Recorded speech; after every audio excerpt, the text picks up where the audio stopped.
All right, back at laying out and talking about cutting tapers. You might not be able to pick up on this on camera, but there's a taper line that I've just created here. I've got a shoulder line.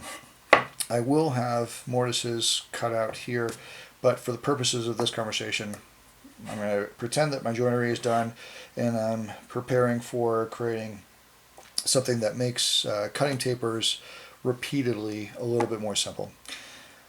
So in an earlier video I talked to you about doing a bandsaw and a jointer trick for cleaning up these edges and making tapers that way, and that's easy. But the problem exists if you have a bunch of tables to do. That could be a real time suck for carefully cutting and following your layout lines on the bandsaw and then going to the jointer and cleaning these things up. It's not impossible, but if you have a bunch of these same legs to cut at this taper, we should start talking about jig making and something that makes your life a lot easier for cutting on repeatedly and doing this thing in a way that where accuracy counts. So what I've done is I've continued my line all the way down from where this taper is here. Still going to end with a 1-inch section here on the outside of the leg. The other thing that is probably worth note is noticing that my taper starts somewhere below where the apron is.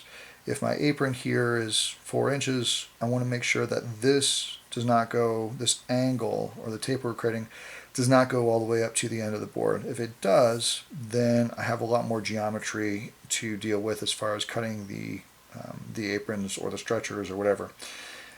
For me, it's an easy way to land this taper a little bit below where your joinery is, and it's not impossible to do it the other way. It just seems to make a little bit more sense. Okay, so what am I doing? I am cutting this up. Oh, that's what I'm doing. That makes more sense. Okay, so what I've done here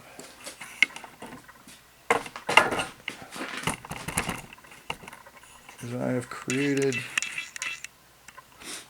the lines that I need to establish how I'm going to cut this. So I have a piece of MDF, 3/4 inch MDF, which is preferable. So my shoulder line here is pretty close to flush or on the same plane as the edge of this MDF.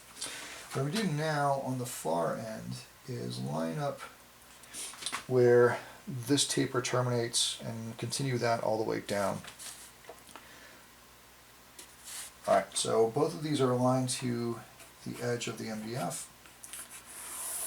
What I'm doing now is I'm drawing out the shape of the leg for purposes of making a template. Let me show you what I did on the other end, and hopefully this makes sense.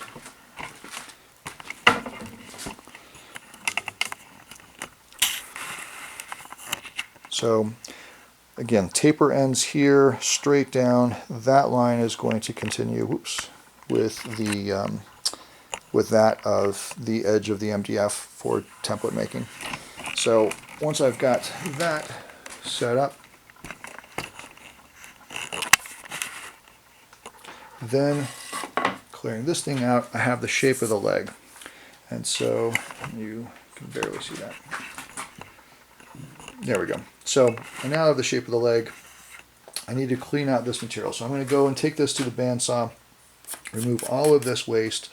The critical thing on this is I need to match as much of this length as I possibly can. So this angle for the taper, yes, it's important, but I do need a nice snug fit here in the end of the leg. So it'll make sense when I start cutting on the table saw.